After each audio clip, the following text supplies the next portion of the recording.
All right, welcome back. And again, my guest tonight is Michael Tsarion. We're going to be talking about the Irish origins of civilization, the servants of truth, Druidic traditions and influence explored. And welcome, Michael, to the show. Oh, thank you, Rebecca. Thanks for inviting me. It's a pleasure. Well, and I have to say thank you very much for staying up so late to be with us. I know it's in the middle of the night over there for you. Because you're in Sweden right now, correct? Well, I'm traveling, yeah, and I'm staying with friends there. We are doing different projects together, so they're all in bed, and it's a perfect time to talk. So you got kind of a little relaxing time here. Well, we hope that we continue to help you relax here tonight, Michael. Well, not everybody that when I travel, not everybody I actually do stay with is into what I'm doing, you know what I mean? And it's not good to, I don't dialogue with people who are not receptive, and it's respectful just to not bother, bringing it up. So, but they're kind enough to, maybe stay at their place or whatever, and they know me through other friends or whatever.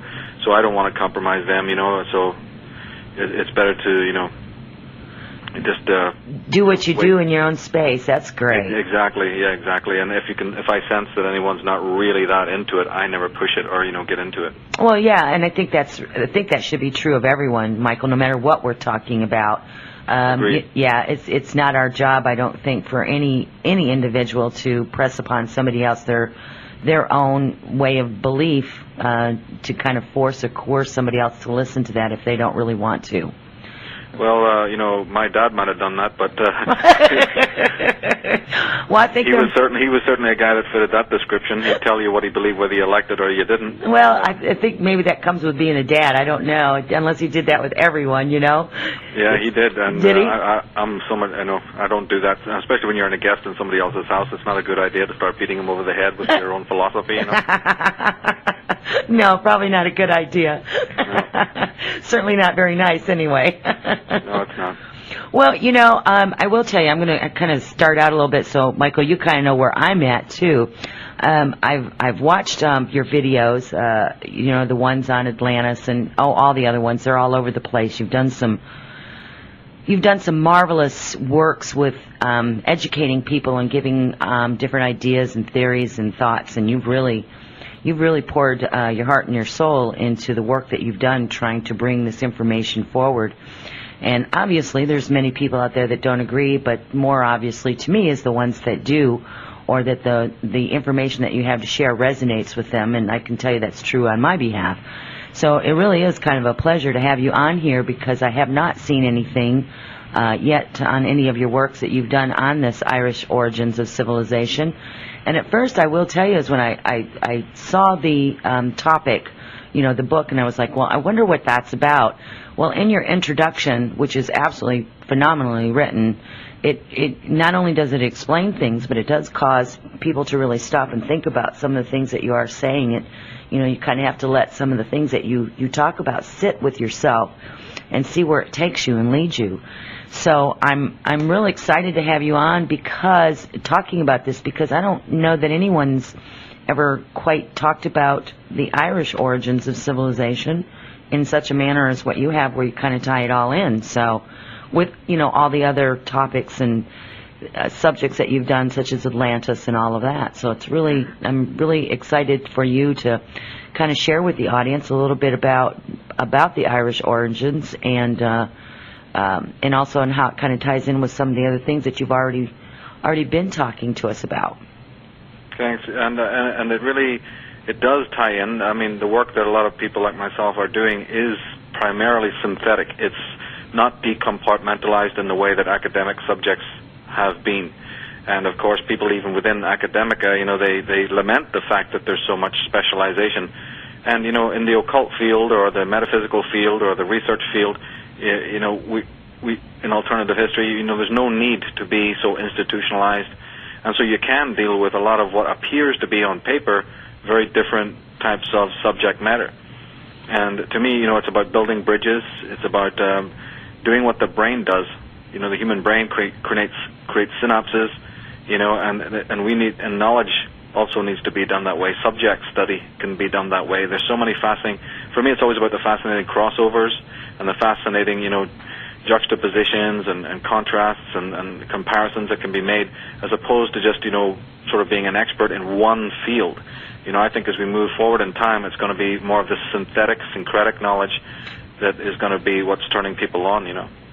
And and honestly, I can tell you, as you sat there and said that, I've had the pleasure of having many people on my show through these last 5 years that I've been doing Journeys with Rebecca Michael, and I've had people on very similar to what you're talking about. They're expert in one field, but when there's been times in some of the interviews where I've kind of stepped out of that realm a little bit because I was being taken, for myself personally, the journey was being taken, as kind of a parallel and more outside of the realm of their particular field. And they got pretty uncomfortable with that because, so it's like, okay, so I had to draw the reins back in and only communicate with those guests that were able to comfortably talk about their area of expertise. Yeah, this is so true, and I was brought up in a very formal, or at least let's say in my schooling, I saw all of this. I wouldn't say my parents were like that too much, but certainly, in the schooling it is terribly formal. It's very, very oppressive. So again, my mentors, my heroes, they tended to cover religion and politics and, geology and, anthropology and things that are just, linguistics, things that are completely, seemingly different disciplines, but they're not. It's all about seeing the connections between things. And regarding the Irish origins, in fact, I'm just so happy to have been able to finally put down in print something on the subject, because this subject has in fact been dealt with before, but it was dealt with by people whose names have largely been utterly forgotten. And my main motive in writing this book was to sort of bring back their writings and their teachings and their philosophy. I think it started, the very first person to really mention this was a lady actually called Anna Wilkes, who wrote in about 1890. Mm-hmm. So over 100 years ago, and she was the first. And then very quickly after her came a guy called Conor McDowry, and again, I think Conor McDowry was actually based in America, even though he was, his family was from Ireland, but coincidental to when he was writing, a very great man in America that all Americans should know about was also writing on the fact that possibly it's from the West, the Northwest, that the great cultures arose, and his name was he's the famous Ignatius Donnelly, a guy that should be a legend in alternative research. He was a great American writer, and he wrote 2 fantastic books, you see, on Atlantis. And he, almost at the same time as Conor McDowry, this is in the early 1900s, absolutely saw the evidence, and so he is in a way one of the first people.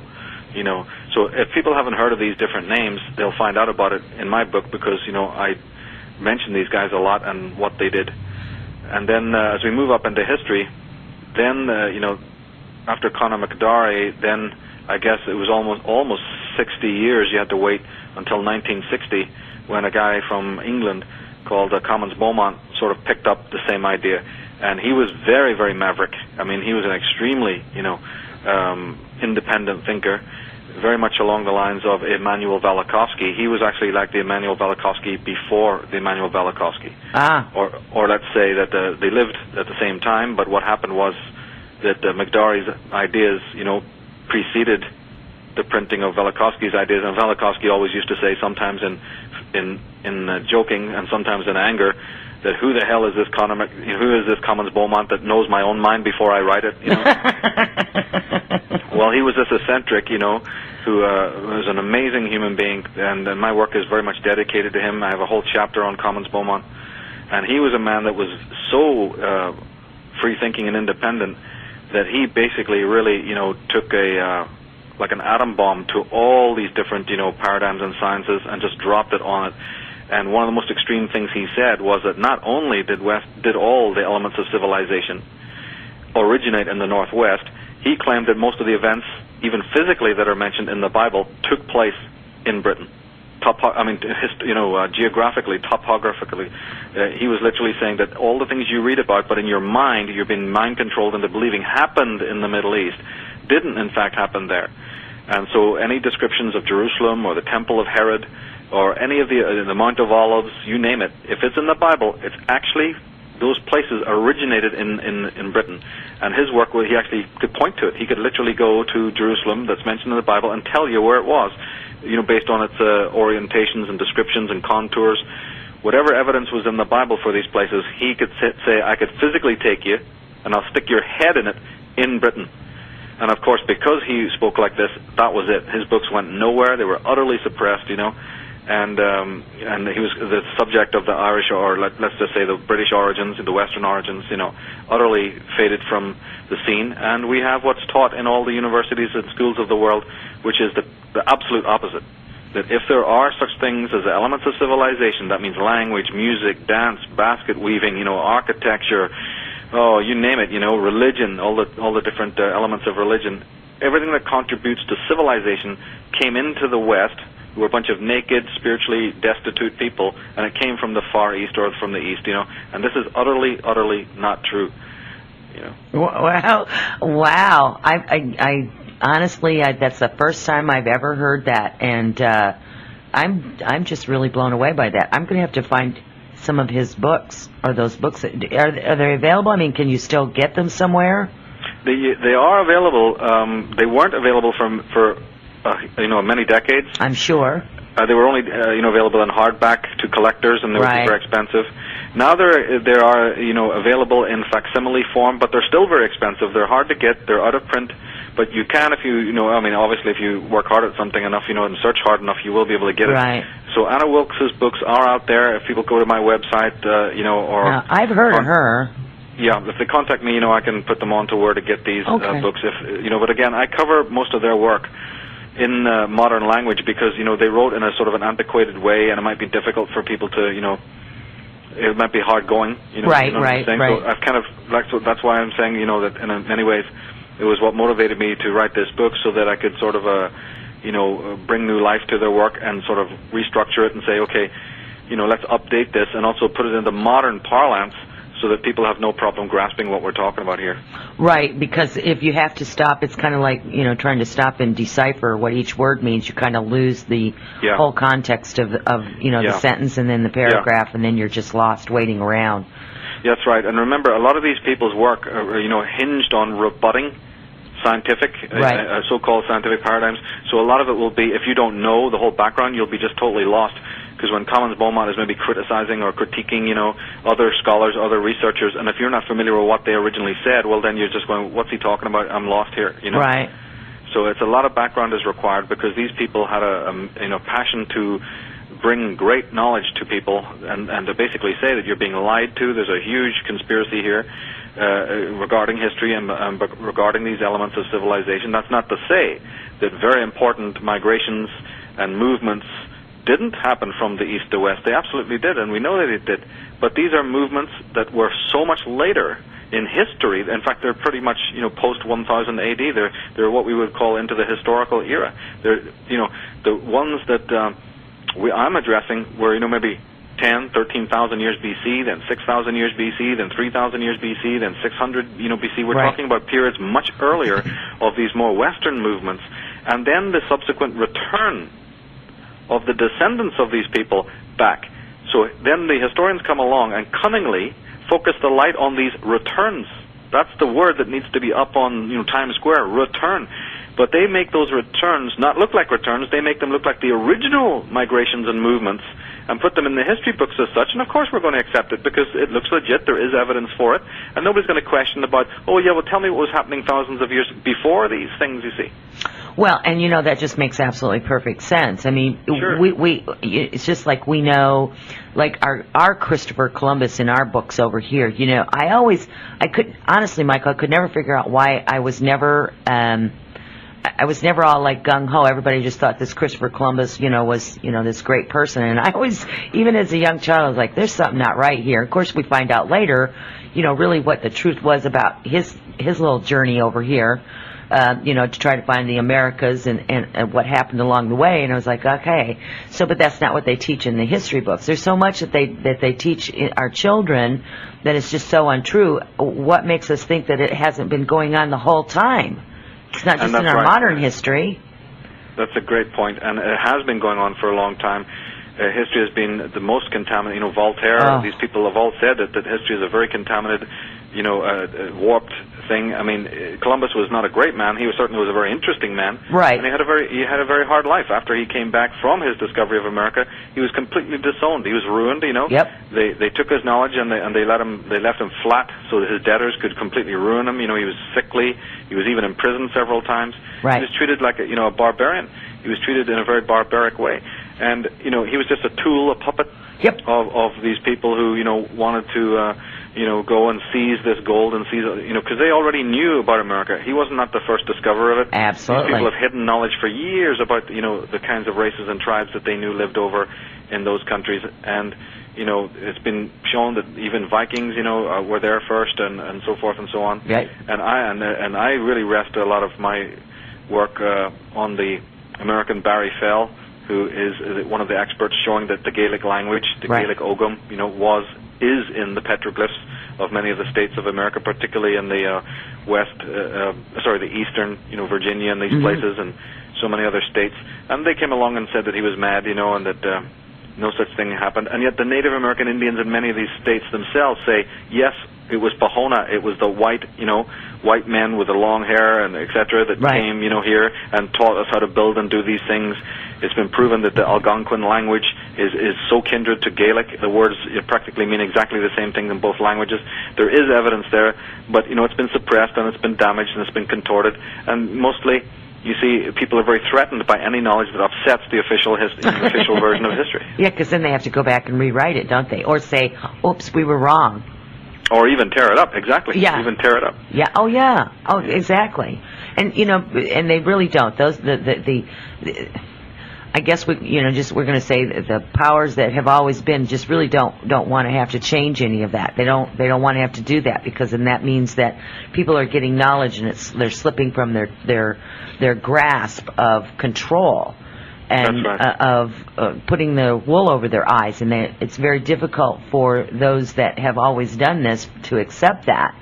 And that's what they're fighting very hard, is that we do not have our knowledge. Our knowledge has always been kept separate from us. And I think you've talked a lot about that in some of the works that you have done, even prior to the Irish origins here in this book. So you've talked a great deal about that, and I would have to tell you I so agree with that. I think we need to take just a really short break, but when we come back, Mike, I'm going to let you just go ahead. We're going to get some more into the Irish origins of civilization. You guys don't go away. We're going to be right back. All right, welcome back. We are talking with Michael Tsarion, the Irish origins of civilization, the servants of truth, Druidic traditions, and influence explored.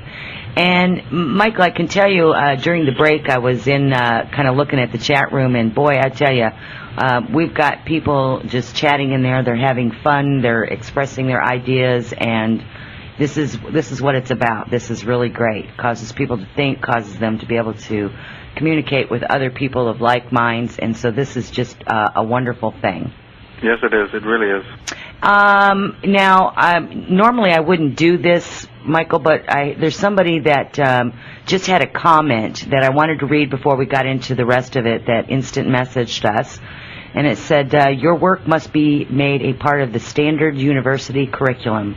Thinking outside the box, looking at the real truth. Thank you for your research. And it's from a gentleman by the name of Matt in Omaha. Oh, that's nice of him to say that. Well, and I'm not sure, Michael, if honestly that we, you know, if more and more people start doing the kind of work that you're doing and spreading these things and really getting this truth out there, that we really can make a difference and we really can start changing these things. And for people, people to stand up and say, you know what, I'm not going to accept this anymore. You can take your mind control stuff and your lies and your control mechanisms and move on out, because that's not what we're about. And that is happening. Once people start to realize that these individuals... Are you still with me? Yeah, can you hear me? Yes, there you are. When people realize, because what you said is absolutely right, when people start to realize that the reason why these architects of control are becoming more draconian every day, why they're taking more and more people's rights away, or trying to, is precisely articulated to the point that you've made, which is that people are waking up. So I don't look at it pessimistically, and I also don't really believe that it's a case of that people are asleep. It's that they've never been awakened before. Ah, there's an idea for you.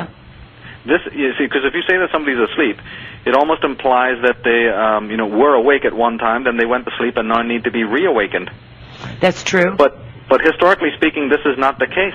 We are the very first generation, the very first era of people, the first demographic to have internet, to have unlimited access to books and to information, you see, be able to be literate, and to be free in our minds enough, you see, is a very recent thing to be even ideologically and mentally free to be able to question what we know. It's an absolutely, unique moment in history, and this is what I think the, architects of control are actually very frightened about, is that they cannot help but see that their, tyranny, their age-old control might in fact be slowly eroding away, and that's why they become a little bit more, not a little bit more, but a lot more, invasive and a lot more belligerent, as we've seen that they are now again becoming. Not that they need much, they don't need much help. Help to do that, yeah, because these people are literally psychotic. But it goes in waves. Sometimes they have, relative prosperity and relative freedom, and then sometimes they become again highly, oppressive, and they're becoming oppressive again, and they're becoming consensus-orientated again, because I believe they're threatened by the fact that there is a new energy in the world, and people are, mad as hell, and they're not just going to take it anymore, and that is exactly what's happening right now. And I have to agree with that. And I know there's people out there, they want me to make this one statement. The statement would be that there's many people that stood at some point in their time of their life, and they stood and they looked at their life and they said, gosh, something just doesn't feel right. I'm not quite sure what it is, but it seems like just something is out of sync. And that's what causes people to start looking for different answers, different ideas, different thoughts. And then that's how kindred spirits, so to speak, come together. And the more that we do this, the more energy we give it and the more knowledge we uncover. That's right, absolutely. And it's very important in the American psyche to tap into that, because ultimately that's a pioneer spirit again. It's just that this time it's changing and it's moving into the realm of knowledge and history, because too many Americans turned off their historical interest, and they have this amnesia now, thinking, and again it was partly understandable, that they would want to forget the horrors that their forefathers and they themselves had to experience while in the old world, so to speak.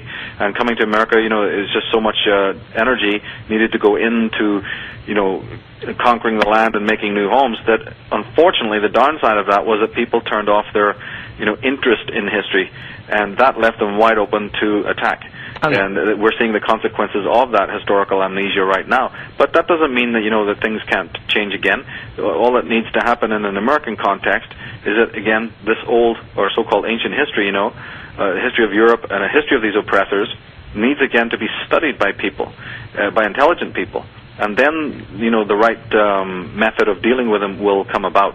But it can't come about from emotional convictions, you see, or, a subjective understanding. It has to come from a very, very objective and clear, precise discovery of exactly who is this enemy. Because if you don't know who the real enemy is, the ones at the top of the pyramid of power, then you're likely to waste all your time and energy, you see, bashing those who are really not your enemy. Right. That they're just caught up in it like everyone else, or like many other else's are. Exactly. And of course we see that going on today. And we see these politicians exploiting that, exploiting these differences, exploiting people's prejudices and what have you. Exactly. Well, let's get back to your book for just a minute. Now, first of all, this is a 2-volume book on your Irish origins of civilization.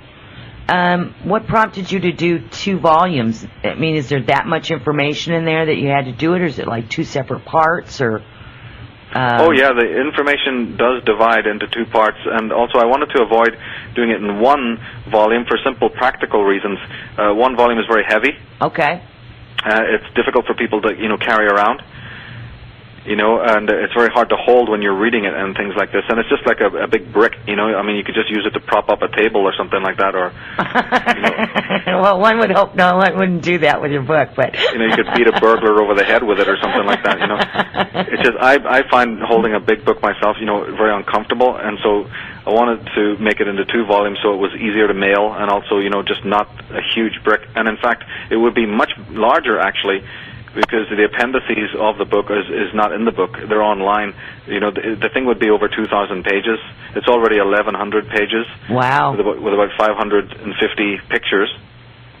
Okay. But it would have been over 2,000 pages, you know, thick, had we added the appendices. So again, thanks for the internet, was able to put the appendices for free on the website. So anyone who wants to go to the Irish Origins of Civilization website, they can read the appendices. We have excerpts of the different chapters, you know, so yes. that they can get their head around what this is all about, you know, before they make their final purchase. I mean, you know, because this is a book that I've often said is not for everybody. It's certainly not for everybody. It's not for those who are going to be threatened by, you know, the truth of the matter. Anyone who's still, you know, in a consensus trance is going to be very threatened by this book, because my work tends to be quite controversial, you know, and I kind of always put that warning on there that this is a book for people who are sick and tired of the lies, but more than just having teachers and great scholars who keep on telling you what the fallacies are. It's more important to start saying, okay, well, let's balance that by telling you also what the truth was. What were the facts? It's no good to just keep on, you know, pointing out error in life, or error in this and folly in that. You better, you know, start saying, well, let me reconstruct for you what the picture, the real picture, really is. You know. And I think that's actually probably the reason why I like what you do the most, is because you not only point out what's wrong, but you also point out where to find the truth. Yeah, this is very crucial, because a lot of people leave that out, yes. and therefore they leave you in a void. You know, because I read a lot of books, and they used to do that to me. You know, I'd read a book and thinking, this is fantastic, you know, and my God, look how it's excellent deconstruction. I feel so much, you know, refreshed after that. But after you start to see, you suddenly realize there's a constructive and deconstructive, you know, model. It's brilliant to be able to deconstruct lies and to critique things, but then you also need to say, okay, now that we've removed this from the board, what can we put in this place? What existed here prior to these lies, you know, all of this network of lies, this labyrinth of fallacy and deception? What actually stood here once upon a time, you know, that was pristine? Can we get a handle on what that is? Now, of course, that will entail for a lot of people the realization that our history did not start 10,000 years ago, or 7,000 years ago, or whenever the history books say it did. The creation did not happen to be in creation just 4,000 years BC, which is utterly preposterous, you know. So, you know, and yet remember, these were accepted for hundreds of years as being absolutely irrefutable truths. Yes, I know. And then, you know, here recently, you know, they found all these archaeological finds of all these different things all across the world. Doesn't matter, you just everywhere. And, you know, these bones and these structures and these places, and they're going, oh, well, but it's much older than what we previously thought, you know, because too many people knew about it. You know, it's like they couldn't just, you know, say it belonged to something, because there was just too many people involved in these finds, and so the truth on some of these finds have come out. So, of course, you know, scientifically speaking, they kind of make light of all of that, you know, and they say, well, it was this or it was that, you know, they kind of relabel the things that have already been in existence, and they relabel them as something else, like pre this or pre that. And that's then, right. In fact, well, they literally mess around with the dates. Yes. Absolutely. You know, and this so-called infallible science of radiocarbon dating. I mean, it's all refutable. You know, yes. And these people have played a big number with misdating and misspeaking and misinterpreting, especially when it comes to quote-unquote Celtic history, or when it comes to Egyptian, you know, history. I mean, the lies are unbelievable about the amount of false information and cover-ups, and even assassinations that have been done in order to, you know, hide these few secrets. They're very important secrets, you see. Oh, they are. They're extraordinarily important. They're important. That's why they've been so heavily guarded, because they only felt like the few, I guess you'd call them the few elitist or whatever category you want to put them in, was privileged to have this information. So, and that's interesting. I'm not a scientist, but I can tell you is that, you know, I looked at this whole carbon dating thing, and, you know, I looked at when it was actually brought out, and they used it to, start carbon dating anything. I was like, oh my God, how many years ago it was? I know our technology is way beyond that, and they're still using carbon dating, to try to figure out when an artifact was there. I was like, that's and it's mostly preposterous. Wrong. It's been wrong so many times, but of course they don't want to let you know that. So they don't. It's very, it's hard to come across the evidence, but there is a mounting evidence. I mean, if people want to go and really see the evidence, they should pick up a book by a guy called Richard Milton called "Shattering the Myths of Darwinism." Yes. In which he specifically has a whole chapter on this fallacy of the radiocarbon dating. Also, is a book called "The Chariots Still Crash." The name of the author escapes me for this moment, but the book is called "The Chariots Still Crash," and that's a very good book. Again, it shows that lots of radiocarbon dating experiments that were done specifically in Hawaii. Yes. Clearly prove the monstrosity of the lie of that, because the guy got a couple of examples, and I actually do mention this book and these examples in one of my DVDs. I think it's the DVD on Atlantis. I go into this book, and to show that it's not very reliable, this carbon dating stuff. But it served those people who wanted to make a lot of these structures look a lot younger than they really were. Oh, absolutely, because then it fits into the whole history. That's right. Yeah, then they can make the books fit. And so it's very, very, very important that lies have been told about the Egyptian culture. About 60-70% of what we've been told about Egypt is utterly, fallacious, totally full of deception. Particularly about the so-called pre-dynastic period. Yes. First of all, it's pretty ridiculous to even talk about a pre-dynastic period, because that to do that means that you associate, the dynasties only going back to about 3,000 years BC, and that's already been shot to pieces because people know that the dynasties actually stretched, much further back than that. Yeah, that's just what I was saying about they just label it pre everything, right? We're just going to pre this and pre that so that it fits in with how they've already worded it and already presented it. And that's what made me think of that, particular anecdote when you said that, because this is a classic case in point that these people just come along and arbitrarily stick a date on, a particular time, and all those fascinating dynasties before, are considered pre-dynastic. In other words, not as important, or we don't have as much evidence, etc. Yeah, of course you don't have as much evidence because you flood the dam, like Aswan Dam, you bury all the things you discover, you hide them away, you loot all of these different temples in order to make sure that people don't have the evidence to prove certain very interesting things about ancient Egypt, because you stand to lose the whole network of your control. Should people realize that everything you've been teaching us, it's actually the reverse is true, you see. Absolutely. Well, I want to give everyone your website again. It's michaeltsarion.com. And, Michael, we're going to come back and we're going to talk some more about the Irish civilizations, and you guys do not go away. We've got a lot more with Michael Tsarion coming up right after the break. All right, welcome back. We're here with Michael Tsarion talking about the Irish origins of civilization, servants of truth.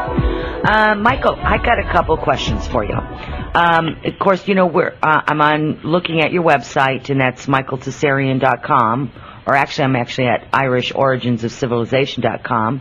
And in the introduction, you have a couple of terms there that I thought maybe we could talk about briefly.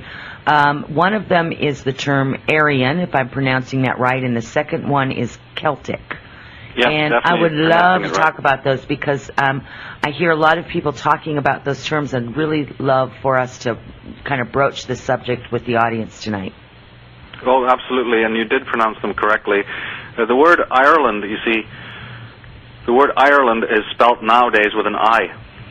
But in ancient days, it wasn't spelt with an I. It was spelt with an A, a capital letter A. So Ireland is actually the land, not of Ire, but of Aria, or the Ari, A-R-I. And it's also interchangeable with E, because in ancient Gaelic, the goddess that was one of the most important goddesses of the ancient Druids was called Ari, or Eri. Right. And in fact, we find the word, her name, she was an earth goddess, you see, and we find her name in the very Latin today, terra, which means the earth. Uh-huh. Like terra firma, etc. Right. Or terrestrial, or whatever. So terra, you take the T away, you have Eri, or Era. This is, the land of Ireland's name.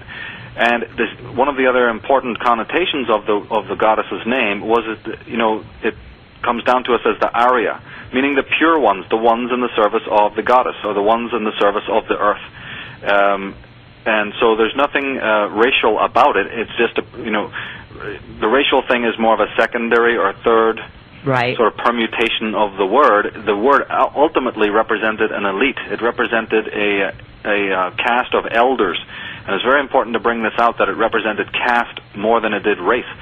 The idea being that a man from any race could ultimately qualify as an Arya if he had bothered his ass to do his homework. In other words, if he strove after truth, if he strove after the knowledge of the flora and the fauna, and if he attended to the duties, in a ritualistic manner, and he had purified himself sufficiently, then basically he was an Arya. Okay. But the original Arya, where the word actually comes from, is just literally was the ancient name of Ireland. I mean, there's no more mystery to it than that. And it subsequently actually represented the name of the goddess, or those in her employ.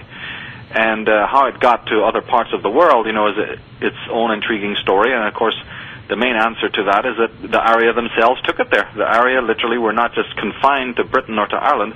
This was a worldwide network of the Arya. And these Arya were referred to under different names in different places. And that's why you can see a lot of the word Ari, Ari, or Eri. You see, you'll find this term in a lot of other places where you might not first, expect it, like Iran, right? The word Iran, you see. Or in the Bible in characters like Joseph of Arimathea, So we've got all of these different, etymological phenomena proving what I'm talking about, which is the history of words, place names, all sorts of, names of rivers that turn up. It's these old Gaelic Irish gods and goddesses, you see, that their name is turning up elsewhere. So actually, people should be using the term Gaelic and not Celtic? Well, a Gaelic person is a Celtic person, although Gaelic is a word that also now refers to the language of Ireland. Right. When they're talking about the language, they say Gaelic. But say that for a moment that you realize that the word Gaelic really represents a branch of the Celtic people. Okay. Right? That's what most official, and I'm talking purely officially here. Officially, the Gaels were a very, very prestigious and highly, adept, highly interesting group of Celtic, quote-unquote, people that arrived in Ireland, they say from the West, meaning from Europe, from the East, actually, from Europe, and there's different, philosophies about different ideas about where these Gaelic people came. The most commonly held belief is that the Gaels arrived in Ireland about 600 BC, and that they came from Spain. But those who've really done their homework knows that before they went to Spain, they actually were what's called Scythians from the steppes of Ukraine. They're more like where modern Russia is now, moving over towards Turkey. There was a very, very important, quote-unquote, Celtic group that lived there, and it's these individuals who make up what we would call the Gaelic people, who came to Ireland about 600 BC. And it's interesting you brought that up, because years and years ago, when I was doing a lot of research on Celtic and Nordic and all of that kind of in that whole genre thing, it seemed like that there was so many things that led me back to that area of what is now modern Siberia or Russia, and where a lot of things seem to originate, at least in the point of where I was the referencing of that point. So I think that's really fascinating. I mean, it's just lots of... It kind of confuses somebody if they're not sure where to go from there, which is what it did to me, because I was like, okay, so now where do I go with this? And well, it's going to be confusing because so many lies have been told about these Gaels and Scythians. See, the word Celtic is an utterly... pretty much a useless word. It doesn't describe anything, as a matter of fact. It was actually a prejudicial term that was used by the Romans to describe anyone who basically they decided was a barbarian. So the Roman historians used it to denotate far too many people who in their own caste or race were a little bit too different. So the word Celtic could be used for Germanic people. It could even be used for some Nordic people. It was certainly used to describe Spanish people. It was used in certain French groups. And then it was bunged on, the people of Ireland and England without any real logic to do that at all. And so then those scholars who still exist today, or who've been writing books in the last 50 to 100 years, who haven't researched that, who haven't even looked into the meaning of the word Celtic, or found out where this word even comes from, are then going to just regurgitate the same folly, you see, thinking that it's scientific fact. And so, I have not made that mistake. I refute the term Celtic because it's not a good term to use. It makes things much more confusing. And my book goes into showing people who are even remotely interested in these subjects of the movement of races or the different tribes that lived in Europe and also in Britain, who these people really were. And I try to categorize them in a more logical and clear way, after the 25 years of research I've done, which has helped me to expose that there's been a massive campaign of disinformation released about these terms like Gaelic and Celtic and Druidic and Arya, and we need to restore these words, because when they're put back into their pristine, unadulterated, form, my God, history comes alive. You start to understand what is going on here. The Greeks. You ask anybody who studied Greek mythology, about the supreme goddesses. You have Hera and you have Juno. Hera is exactly the word era. Right. The capital H always used to represent the, or like you're putting the word the on the front of something. So Hera is actually the era, or the Eri. I mean, the very same word is brought to Greece from these traveling people. And we understand about the Scythians, these people who inhabited northern Turkey, northwestern Turkey, and up into Scythia, which is a part of Russia, would have been a part of Russia. We understand that these people originally came from Britain during an age in which is called the Age of Catastrophe. And that means that about 13,000 years ago, when the earth was torn, you see, by these awful, awful devastations, that now finally the scientists and geologists are being forced to accept that these awful cataclysms took place, particularly in the northwest, that Ignatius Donnelly had gone blue in the face talking about, that Commons Beaumont could put people's face in, but nobody accepted it. Now it's been accepted, you see. And Emmanuel Velikovsky wrote about this. So all these mavericks, now modern science is accepting that these ravages took place. Well, then it follows that just like the tsunami that took place over there in Indonesia, you don't just sit there sunning yourself when a tsunami has hit you. No. People in their millions, if necessary, will migrate. They will have to up and leave, because that is what happens today when there is a massive cataclysm. This is a visible thing that happens in today's world, even if it's a man-made disaster, or it's a martial law situation, or if it's a volcano like they have in Hawaii, or tsunamis or whatever. People don't just sit there and they leave en masse. Well, Britain, England, as people know, is not very large. The whole of Ireland fits inside Lake Michigan.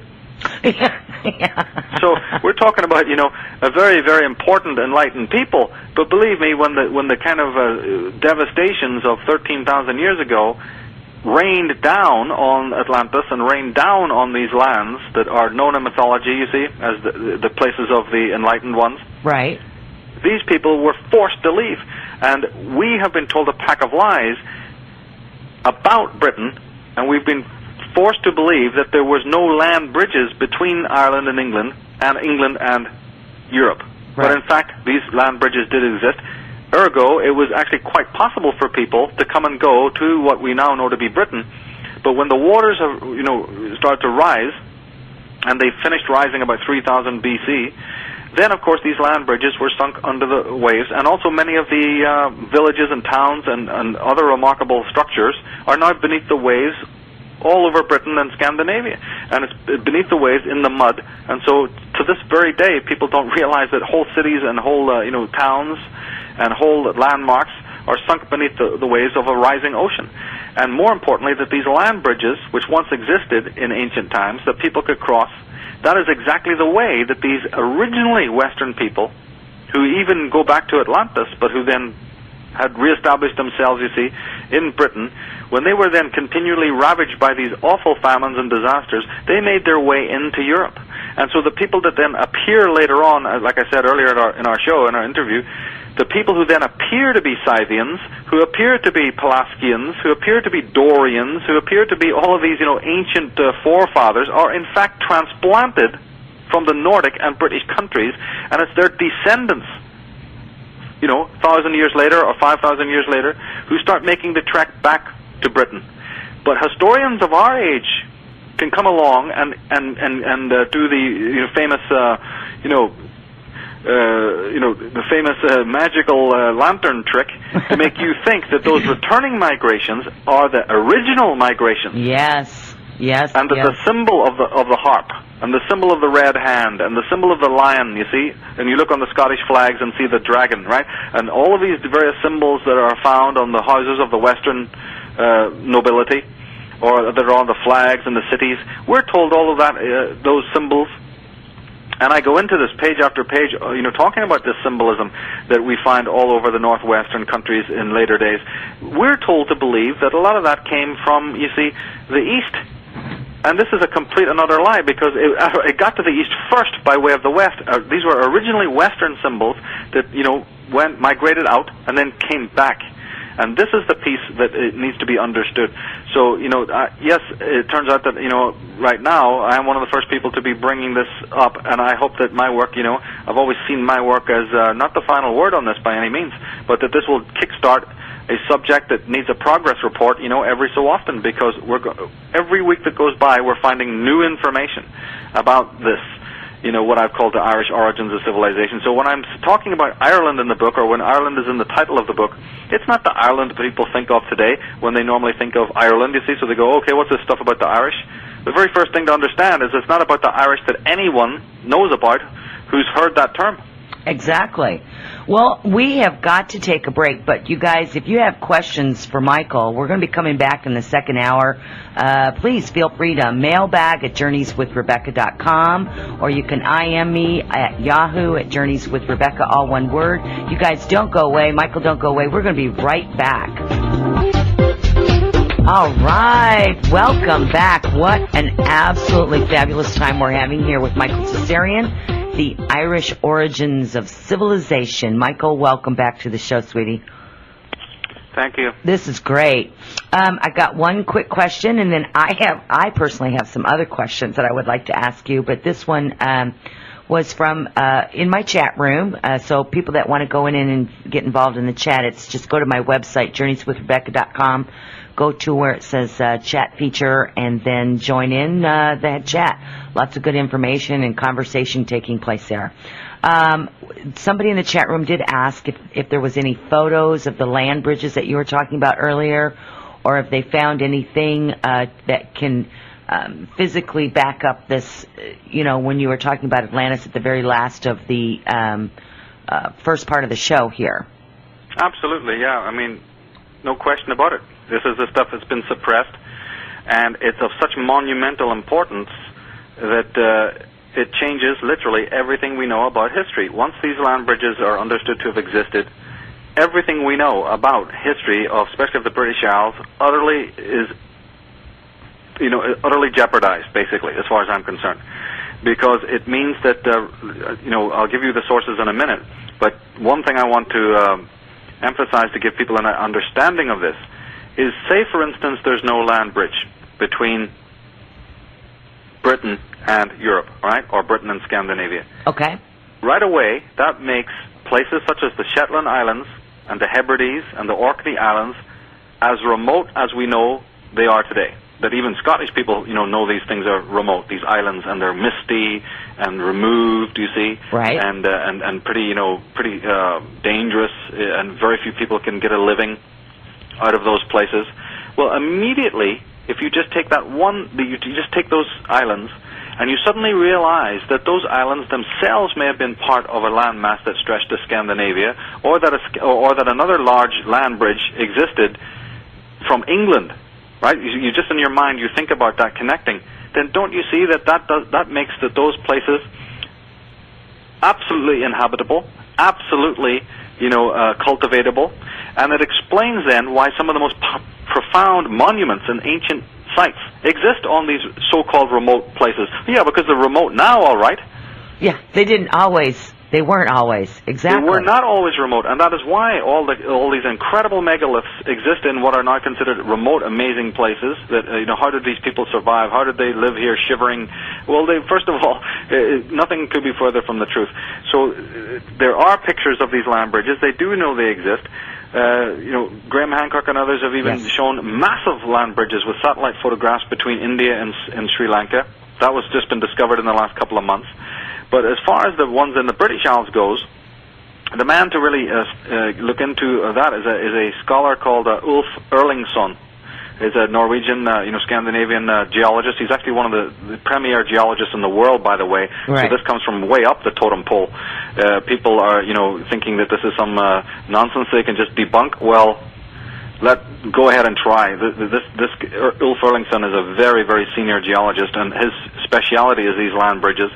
And his book is called Atlantis in Ireland. Yeah, and I've actually heard of him as well. Yes. Yes, and his work is very, very much important in this.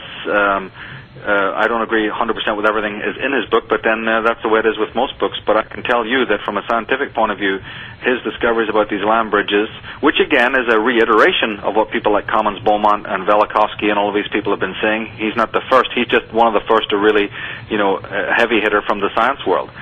The other books that I would recommend is the book Cataclysm. Yes. By Allen and Delaire. These are the senior brass from Oxford and Cambridge University, and their first book, When the Earth Nearly Died. And if you add the book I was just talking about earlier, The Shattering the Myths of Darwinism by Richard Milton, so if those four books, Atlantis in Ireland by Ulf Erlingsson, When the Earth Nearly Died, and Cataclysm by Allen and Delaire, and all of these books are mentioned in my sources and online. If you go to the Irish Origins website, these books are, clearly mentioned there on the source page. And then add on to that, perhaps, Shattering the Myths of Darwinism. You're going to have four great books there that, show you the evidence, the irrefutable evidence. So if your own brain, can't work it out that this is the fact and you need the evidence, well, the evidence is absolutely there, and more evidence is being found all the time. But see, when you're living in the Aran Islands on the remote west coast of Ireland, or when you're living on the Hebrides in some of these outer places, you don't have to be shown evidence. You don't have to be told that science is suddenly proving what you and your ancestors have known for years, so that every time there's a storm in these places and the tide goes out after a storm, people see the relics. It's right there. The waters retreat, or right. They sink. In certain times in history this has happened, and all sorts of weird artifacts are seen. The poles and piles of different houses and cities and lost buildings are known to exist. It's in the mythology. It's in the understanding of the folk tradition that the land beneath the waves, etc., etc. The ancient people and the modern people who pass this knowledge down know it because it's a reality. They've seen it. They understand that there's been connections between races that are very different. The other thing that becomes very, very important when you take into consideration that these land bridges existed is that all these megalithic sites that exist all over, Scandinavia, Britain, and into Spain and France, now we can refute the fact that these were separate, divided, unconnected Gaelic or Celtic tribes, and we start to see the building of these monuments as a homogeneous group doing it. Aha. So again, the historians who want you to think, oh yes, there was these Celtic people and there was these Gaelic people, but they were all so broken up and divided, and there's no connection between these standing stones over here in Proto-Greece and the ones over here in southern France, and there's no connection to the ones over there in Ireland and the ones that we find in northern Scotland. No. These are all different, divided, and they emphasize the divisions, and they're able to do that convincingly. Because, you see, you have to go back to, just like I said when you're thinking about what I mean in my book in the title, when I say Irish, it's not the Irish that people think today, what they're thinking. They have to lose these prejudices because it's modern. In exactly the same way, if you went to maps of Europe that were, created, 100 years ago, they're completely different borders and structures and countries than we know them today. Correct. People should know this from following the whole, Desert Storm phenomena, with the whole story about how fictional Saudi Arabia and Kuwait is. You know, these are things that were created literally after the First World War, even after the Second World War, by Winston Churchill and his gang, who just suddenly decided how they're going to cut up the Middle East. Yeah, I know. Isn't that amazing? So, Israel, it didn't exist more than, before 1948.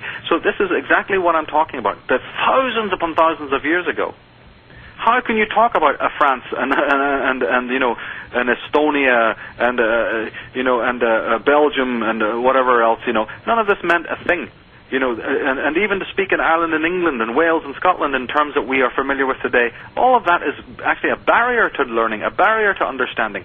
And that's why that stuff is taught to you in school. That's why those borders and divisions, you see, and demarcations are thrust into you, because they want you to have a very, very false understanding of what an Anglo-Saxon is, or what a Gaelic person is, or what a Celtic person is, you see, or what a Scythian is, and all of this stuff.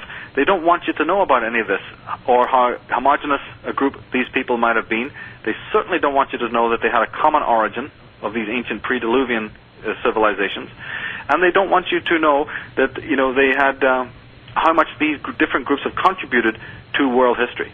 They don't mind letting it a little bit out, but they're not going to really, paint the whole picture for you. And well, it's about keeping us... The whole picture is fascinating. It is, and it's about keeping us separated. Separated and divided, yes, so that we have a very paltry understanding, you see, right, of our ancient roots. This is what it's all about. And they'll overemphasize certain areas and completely not deal with, underemphasize other crucial areas. They don't want us to study philology or etymology. They don't want us to study the goddess tradition. They don't want us to understand the truth about the 18th dynasty of Egypt. You see, there's so many lies have been told about, the Akhenaten and Tutankhamun and that whole, the whole solar cult coming out of Egypt and how that connects with Ireland. They have lied about the origins of Christianity. Well, again, we think that Christianity began in the Middle East with Jesus walking around in Galilee and in Judea with his 12 disciples. Nothing could be further from the truth. Christianity was actually created in Scotland and in Britain, in England, by the way.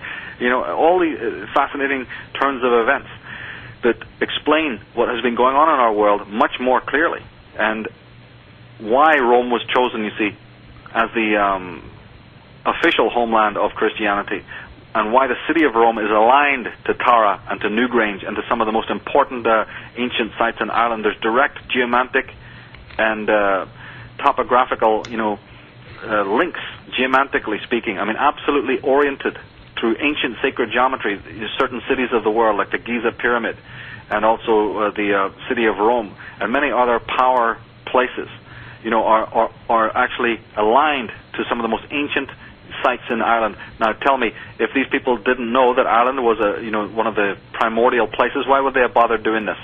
Because the city of Rome did not predate Ireland. It is after the time that Tara and these ancient sites in Ireland was built. So then I got a question for people. The pyramid is after the building of the ancient monuments in Ireland. So tell me then how those ancient sites would be purposely designed to be in alignment with places in Ireland if those builders did not know the significance of Ireland and the area and the traditions that came out of the West. Well, the simple fact of the matter is these places were aligned, and they were named after the gods and goddesses of the West because the people of the East absolutely knew who had brought them the wisdom. In exactly the same way as the Aztecs, Maya, and North American Indians spoke on the Western lands, the Western Hemisphere, about the Caucasian people who brought them wisdom. So why should it be any different in Europe? Well, that's absolutely the point then. I mean, that is the point. That is it. That's in a nutshell. Yeah. Right. Like, wow. First of all, I have to say, I absolutely love your energy. It's fascinating. Just fascinating.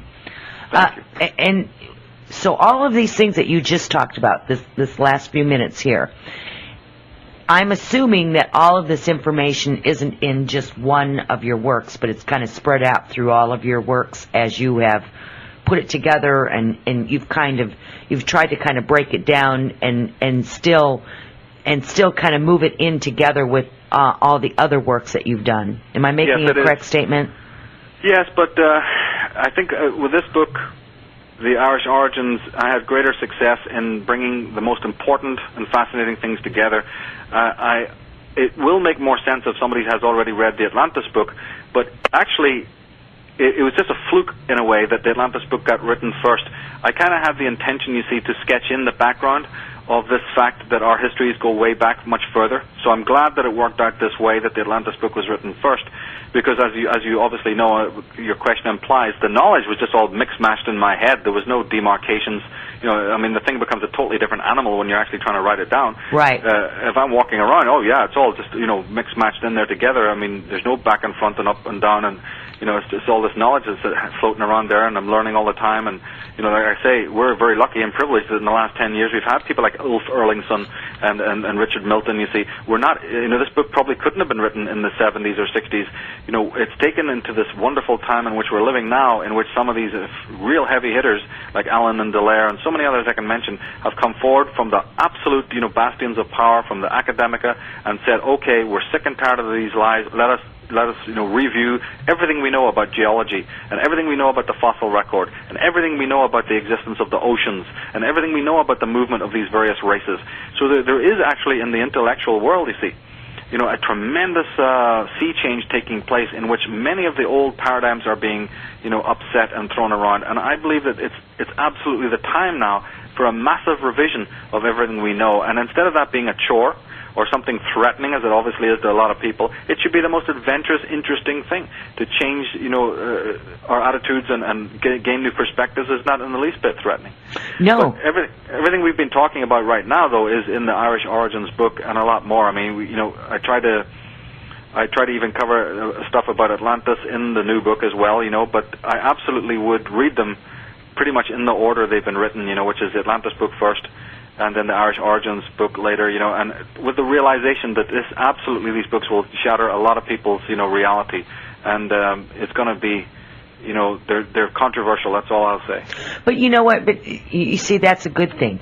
Here's one. I'm sitting here thinking about, you know, some of the research that I did, you know, 15, 20 years ago. Again, and it was about when you get into the terminology of the Celtics, and then there was other things that I followed along there, and it took me, you know, everything just kept leading back, and then as you started going in and you started learning about, you know, like the ancient gods and goddesses, no matter from what culture, it seemed like the more I read about all the different cultures, it seemed like they were consistently talking about similar, and I'm going to put it in this term, deities or gods and goddesses, but yet because they were in a different location or a different culture, their names were slightly altered, yeah, or altered to fit that language, but yet we were talking about the same personifications of what they stood for. So, like you were talking about Era, or Area being, you know, the goddess of the earth. And there's others in history, in ancient history or mythology, whatever you wish to call it, that also had these goddesses that were also kind of caretakers, if you will, of the earth. And then you know, it's, so I did that for like several years, and it just seemed like the more I read, the less I understood. I had like a concept of it, but I'm like you. I had all this stuff in my head, and a writer I am not, Michael. There's never a day that I can actually really write really well. So it just kind of sits around in my head, conceptualizing in there and trying to make some sense out of it. So as I'm sitting here listening to you talk about all these things and how you've taken it from the Atlantis book to this book and kind of putting it into order, I think that's just going to really help a lot of people. I really do. Well, I've, you know, been, again, I didn't set out to have any particular goal, and it's just been a lot of people, you know, being so supportive of what I've been doing, and you know, incredible help, incredible amount of feedback positively, you know. And you're right about these fascinating subjects, you know. I mean, you just said the word area, like when you say, look at the area of this land or the area yes. over here. You know, that's another word that comes from the name of the goddess. You know, the word Ryan, like a man's name, Ryan, R-Y-A-N. Right. Like Ryan O'Neill. You yes. put an A on the front of that, you got Arian right there. Exactly. You know, you go to Syria, right, and all of these different places, and you'll keep hearing this name. To give you an example of how this happens, and by the way, just to get into the language a bit, it's the vowels that tend to change much more than the consonants. So it's the vowels that will do a lot of interchanging over time. That's what people also need to focus on. But to give you a good example is St. Andrew. In the Christian canon, you see, we understand that the people who've done their homework realize that almost every Christian saint, and there's hundreds of them, they were based on much earlier pagan archetypes. And one of them is Saint Andrew. That is a sort of a corruption of the god, the ancient god Indra. Right. Or Andhra, that it will be understood to Hindus have a god called Indaru, you see, or Indaru, right? Well, and Lord Indra symbol was the very cross that you see on the Scottish flag. Aha. Yeah, like a bolt. They actually call it Indra's bolt, but it was actually a sort of a cross-like shape. You can see old pictures of the god Indra, you see, with that cross shape on his headdress and so forth and so on. But within the word Indra, the most important part is the dra, the D-R-A, because D-R-A or D-A-R or D-U-R or any of these words like Daru or Dar-a or, actually meant Druid. Aha. Because when you left Ireland, Druid was only one pronunciation of that name. Adar, like an adder, like the snake known as the adder, you see, or the alder, elder. Even the word elder has D-E-R at the end, you see, right, and so forth and so on. So that, when you see this term, it transmogrifies over time, and we go into this in the book to show how many permutations of this term there are, and how again many Christian sites in the world were built over either much more ancient Druidic sites, not just pagan sites like most people will accept, but over actual Druidic sites, Druidic colleges, Druidic shrines, Druidic groves, that were sacred to these ancient gods and goddesses. For instance, the place in Lourdes, the very name shows you everything, because Louis or Lua or L-O-U, Lou, comes from a word, just like the man's name Louis. Right. Like, who am I thinking of? What's it, Jerry Lewis, you see, or Louis, like they have in France, L-O-U-I-S. Uh-huh. That word actually referred to the rowan tree, I believe. Yes. Oh, wait a minute. No, it referred to the yew tree. Yew tree, yew, right, Y-E-W. We spell it Y-E-W. Yes, exactly. Which Yeah. was one of the most important trees in Druidism, in ancient Irish paganism. In fact, some of the most beautiful and most ancient yew trees grow in, County Mayo and in Ireland and so forth. In fact, they say one of the oldest trees in the world still grows there. So, the yew tree was very, very important to the ancients, and the word that they used for that tree was the word that we now see as Lew, L-E-W. Aha. You see, or Lewis, or Lewisham, and various permutations of that term. And that's why in Lourdes, it's meant to be one of the most important Christian sites that tell you, if you go and touch these healing waters, X will happen to you, and you'll get cured and all of this kind of thing. None of that comes from Christianity. That is entirely, much more ancient than that. And that's probably a really good place for us to leave for just a minute, because we do have to take a short break. But before we do, there's just something I want to leave you with, Michael. We have a comment that was made. It says you're really shaking the trees with your research. I'm sure the establishment is not fond of you. And a question that you might want to answer when we get back says, have you found pressures placed upon you by those in power, or maybe just individuals who cannot be open with your work? And I want you to think about that. You guys don't go away, because we've got some more coming up with Michael Tsarion and Irish Civilizations. All right, welcome back. We're here with Michael Tsarion talking about Irish Civilizations. Michael, do you need me to repeat that question? Because I have another question here for you after that as well. Yes, go ahead. What was it? It just says, it says, have you found pressures placed on you by those in power, or maybe just individuals who cannot be open to your work? Have you? Oh, I see what you mean. Yeah. Well, there's, I really don't ever discuss my own private life, but okay, that's cool. We can appreciate that. See, it's also a question of, I like to have people keep the focus on the work itself rather on, what's going on in my head or what's been going on in my life. Right. And also I will add that, adversity comes in many, many shapes and forms. It does. And, it's a person like me cannot do this kind of work, if you're not basically, willing to put up with that, Yeah, you got to take all facets of it when you open the can of worms. Yeah. Yeah. We have somebody Chris from Chicago that wrote in, and this'll be of interest to you. He says that he definitely agrees with your point with barriers being set up in education of history, and much of our problems these days do stem from that. He said he's paid attention to your work for about 8 months from web stream videos. He says he doesn't agree with everything in your work, but your work has helped him to seek out and learn to think and know things in a way he never thought possible, and he would love to thank you for that. And then the last comment that he makes is, some days I feel as a society we're only a web video away from knowing something amazing. And that is amazing, you know, when we talk about the internet, and it's just like you and I being able to have this phone conversation. You're in Sweden, I'm in Kansas City, for heaven's sakes, and we've got people listening all over the world to this conversation.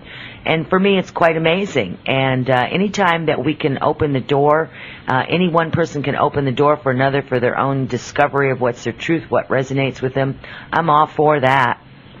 I'm all for that. I think that's just an awesome thing. Oh, yeah, this is a big message for a big audience, and it's perfect that we have the right tools to take it to a bigger audience, because it's not really something that you're going to make a lot of fans of in your local, neighborhood.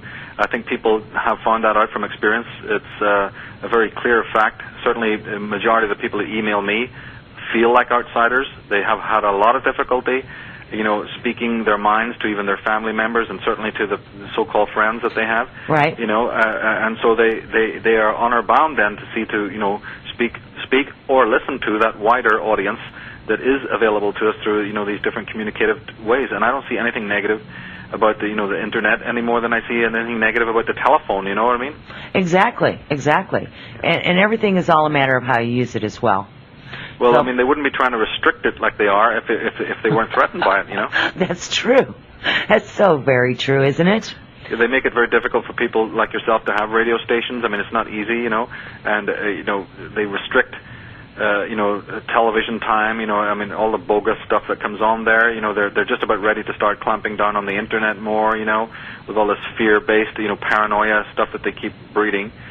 But because they're afraid that the knowledge will come out, and we're dealing with but I believe we're dealing with essentially a very receptive generation who can, even though their attention spans may not be as long as you want it to be, but that's okay. That means that the teacher then has to adapt what he's doing for that kind of audience, and that's what I've done, and I'm sure many other people in the field have done that too, and I like to do it. I like if I can cut my stuff up small for those people, who find it difficult, or we can present it in a more coherent form to those who've got, higher intelligence or whatever.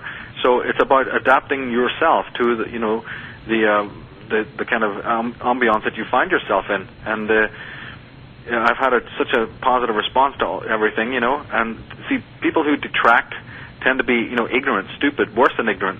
So, it's okay. They just don't want to open their minds. That's their choice, Exactly. And isn't that what this world is about? Is about choice, about making choices. Yeah. So people can make whatever choice they want or determination, and that's okay.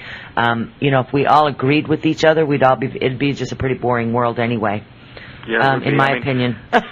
One web stream that I did, hundreds of thousands of people have watched it. Hundreds of thousands. Tell me a city in the world in which me, Michael Tsarion, I don't care how many posters we put up, how many flyers me and my friends would go and put up, I couldn't get more than 100 people in an audience. Right.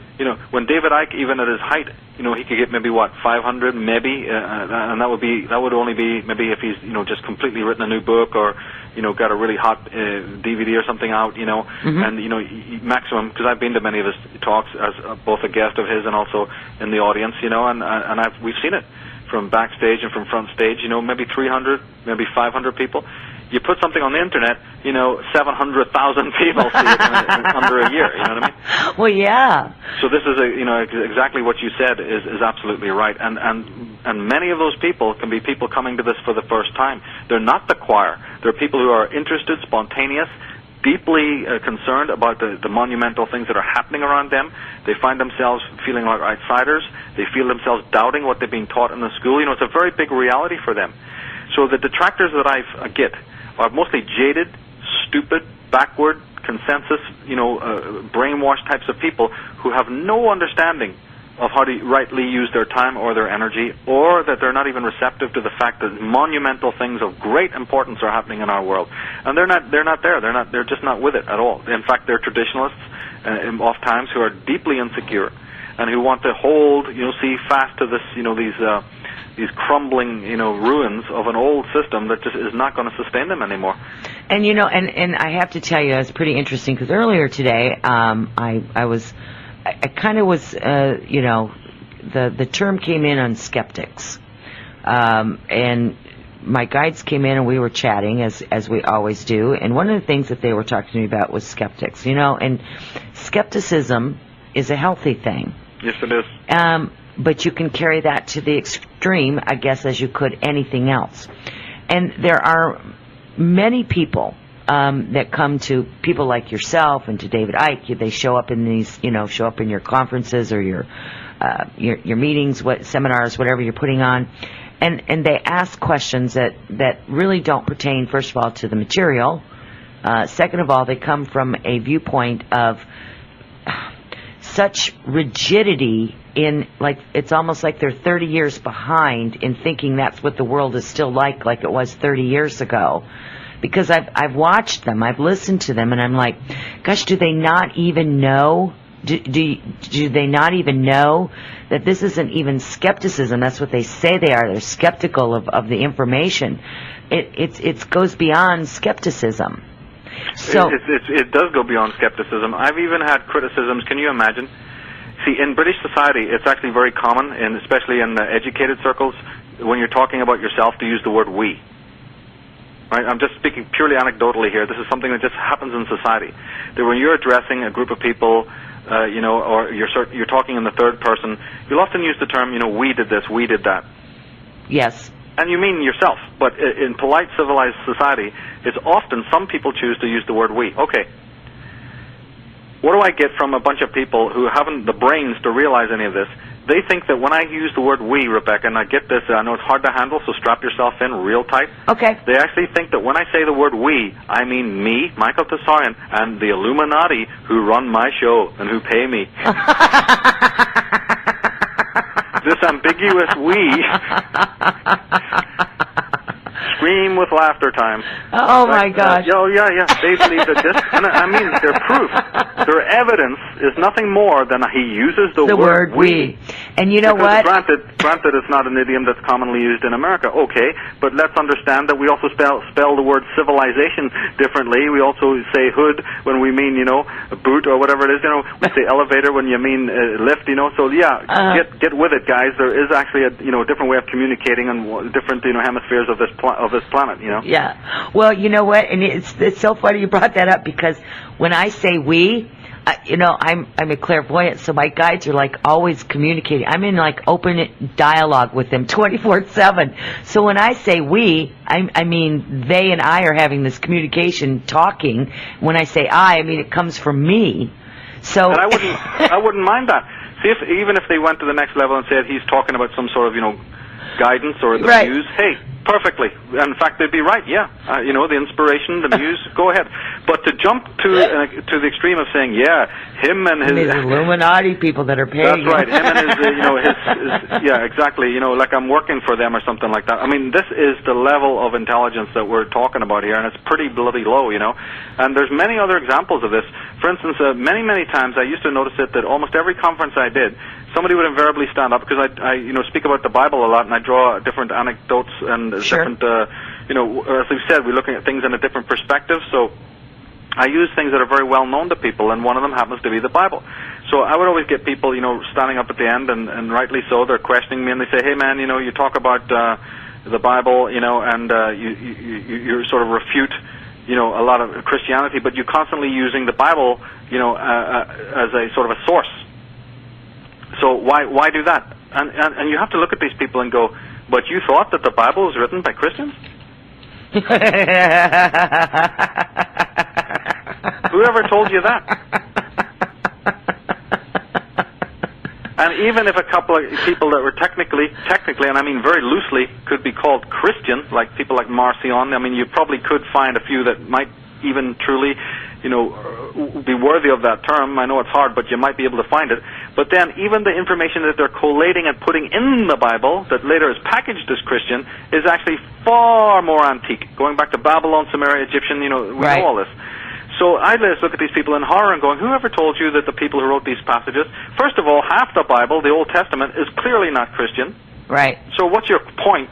Let me help you understand that you must be talking about the New Testament, which is probably the only thing that could be labeled as Christian. And then they go, okay, well, yeah, then why do you use the New Testament? And I say, well, the thing still stands. My answer to your question still stands. Who told you that these authors who wrote these books were Christian? That's an assumption. That is a piece of propaganda. It is not fact. It is not theology. It is absolute propaganda. I draw on the Bible because it's a book, like any other book, that's well known to the people of the West, and that is an incredible source to learn from and to see other perspectives from. But what do people do? They approach this book. It's only a book, for God's sake. But because it's been on an altar of some churches and people have said it's really holy, and it's got holy on the cover, people then think there's certain rules of engagement that you have to look at this book differently than every other book. And this is the mind control aspect that I, myself, find reprehensible. It's just a book, and it's a very important book, but it is one of many ancient texts. And it doesn't mean that you have to take it in exactly the same, redundant way, this utterly, rigid, focused way that everybody else does. The Bible actually comes alive much more when you realize what an incredible artwork it is, what an incredible mythos it is, and that it contains mythologies that are thousands of years older than Christianity. Absolutely. And you know what, Michael? I think you and I could probably talk about the Bible thing for probably another hour or so. Unfortunately, we're just about out of time to have you here with us tonight. I'm going to tell you this has been more of a delight than I can even tell you in words.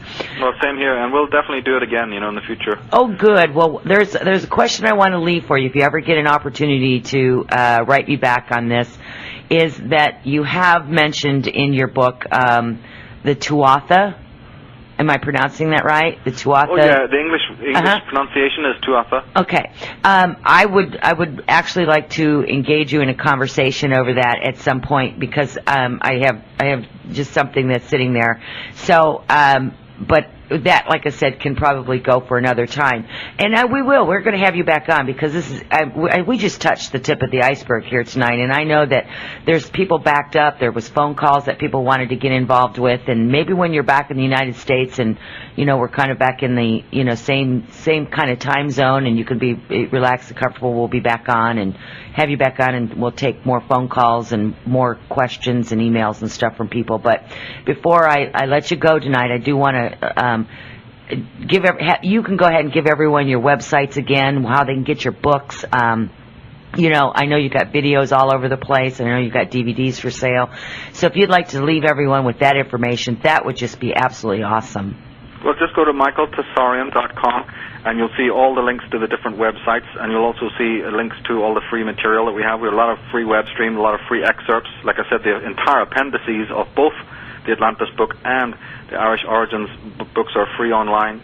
We've got hordes of interviews, and I'm very particular about who I go on, a show. I mean, I'm very honored.